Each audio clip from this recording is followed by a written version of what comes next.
Hello friends, welcome to Frida's foodie fines.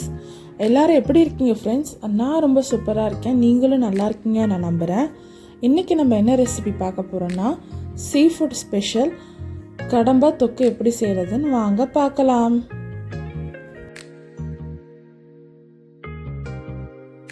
அதுக்கு நம்ம ஒரு கடாயில் தேவையான அளவு ஆயில் ஆட் பண்ணிக்கலாம் ஃப்ரெண்ட்ஸ். அது கூடவே ஒரு 1/4 ஸ்பூன் கடுகு ஆட் பண்ணிக்கலாம். கடுகு பொரிஞ்சதும் ஒரு 1/4 ஸ்பூன் சோம்பு ஆட் பண்ணிக்கலாம். அது கூடவே நம்ம ஸ்பைசஸ் ஆட் பண்ணிக்கலாம் ஃப்ரெண்ட்ஸ். பட்டை, கிராம்பு, ஏலக்காய், லவங்கம், பிரிஞ்சி லீஃப் இதெல்லாம் ஆட் பண்ணிக்கலாம். இது நல்லா பொரிஞ்சதும் நம்ம இப்போ குட்டி குட்டியாக கட் பண்ணி வச்சுருக்கிற பெரிய வெங்காயம் ஆட் பண்ணிக்கலாம் ஃப்ரெண்ட்ஸ். நான் இன்றைக்கி 4 பெரிய வெங்காயம் ஆட் பண்ணியிருக்கிறேன்.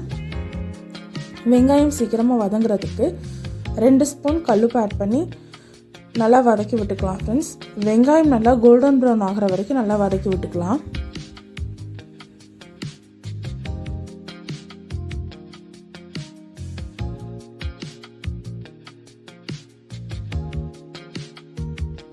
இப்போ வெங்காயம் நமக்கு நல்லா வதங்கிடுச்சு ஃப்ரெண்ட்ஸ். இப்போ வந்துட்டு குட்டி குட்டியாக கட் பண்ணி வச்சுருக்கிற தக்காளி ஆட் பண்ணிக்கலாம். 2லேருந்து 3 தக்காளி ஆட் பண்ணிக்கலாம் ஃப்ரெண்ட்ஸ். இந்த வெங்காயம் தக்காளியிலேருந்து நல்லா எண்ணெய் பிரிஞ்சு வர வரைக்கும் நம்ம நல்லா தக்காளி வதக்கி விட்டுக்கலாம். இப்போ நம்ம இஞ்சி பூண்டு பேஸ்ட் ஆட் பண்ணிக்கலாம் ஃப்ரெண்ட்ஸ். இஞ்சி பூண்டு பேஸ்ட்டோட ராஸ்மெல் போகிற வரைக்கும் நல்லா வதக்கி விட்டுக்கலாம்.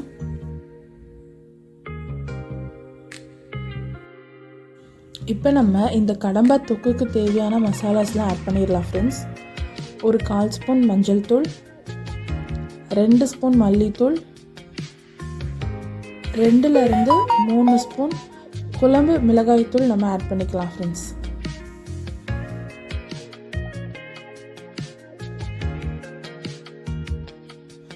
இந்த மசாலாஸ்லாம் வெங்காயம் தக்காளி கூட நல்லா கோட் ஆகிற மாதிரி நம்ம வதக்கி விட்டுக்கலாம் ஃப்ரெண்ட்ஸ். இப்போ நம்ம கடம்பாவை குட்டி குட்டியாக கட் பண்ணி மஞ்சள் தூள் உப்பு போட்டு வேக வச்சு எடுத்துருக்குறோம் ஃப்ரெண்ட்ஸ். அதை இதில் ஆட் பண்ணிக்கலாம். வாட்டரோடையும் நம்ம ஆட் பண்ணிக்கலாம் ஃப்ரெண்ட்ஸ். இதில் நம்ம எக்ஸ்ட்ராவாக எந்த தண்ணியும் ஆட் பண்ணல ஃப்ரெண்ட்ஸ். வெறும் கடம்பா வேக வச்ச தண்ணி மட்டும்தான் இதில் ஆட் பண்ணியிருக்கிறோம். இப்போ நம்ம கருவேப்பிலையும் கொத்தமல்லியும் இதில் ஆட் பண்ணிக்கலாம் ஃப்ரெண்ட்ஸ். இப்போ நமக்கு தண்ணியெல்லாம் வற்றி நல்லா தொக்கு கன்சிஸ்டன்சி வந்ததுக்கப்புறம் நம்ம ஆஃப் பண்ணிடலாம் ஃப்ரெண்ட்ஸ். That's it friends. நமக்கு சூப்பர் அண்ட் டேஸ்டியான கடம்பா தொக்கு சூப்பராக ரெடி ஆகிடுச்சு. கண்டிப்பாக இந்த ரெசிபி நீங்கள் ட்ரை பண்ணி பாருங்கள் ஃப்ரெண்ட்ஸ். எல்லாருக்குமே ரொம்ப பிடிக்கும்.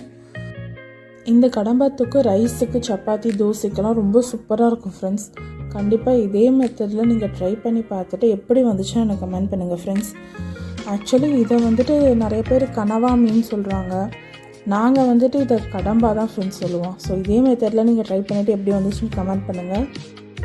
ஸோ இந்த வீடியோ உங்களுக்கு பிடிச்சிருந்தால் லைக் பண்ணுங்கள், ஷேர் பண்ணுங்கள், கமெண்ட் பண்ணுங்கள், மறக்காமல் சப்ஸ்கிரைப் பண்ணிடுங்க. வேறு ஒரு சூப்பர் அண்ட் டேஸ்டியான ரெசிபீஸோடு நான் உங்களை மீட் பண்ணுறோம். அது வரைக்கும் பாய். தேங்க்ஸ் ஃபார் வாட்சிங்.